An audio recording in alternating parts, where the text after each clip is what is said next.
BB Time with B-Boy Bibo. B-Boy Bibo. Bibi, balita ko, ikakasal ka na.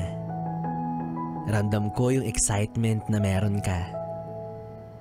Habang papalapit ng papalapit, ang pagmamahal mo para sa taong magiging kabiyak mo ay mas lalong nag-iinit. Finally, ito na yon. Ang araw na magbubuklod sa inyo sa loob ng mahabang panahon. Wala nang atrasan, wala nang pag-aalinlangan. Siya na ang pinipili mong makasama sa lahat ng hirap at ginhawa. May kakampi ka na sa bawat problema dahil sa wakas, hindi ka na mag-iisa. Sa mga nakalipas mong relasyon, marami kang naranasan na lungkot at pagkabigo, pero hindi ka sumuko.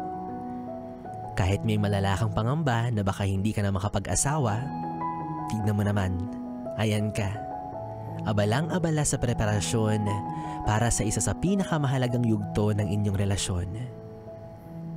Ngayon pa lang, hindi na mawala sa iyong imahinasyon ang para sa iyo'y pinakamahalagang okasyon.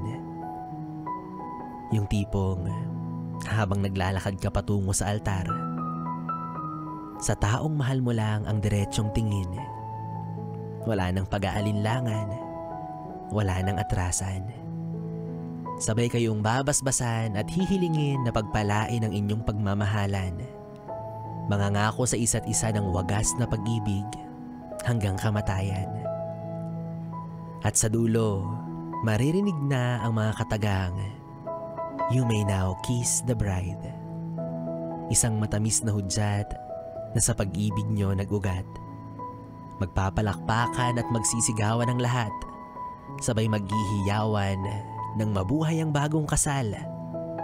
At sa wakas, masasabi mong dininig na ng langit ang matagal mo nang ipinagdarasal.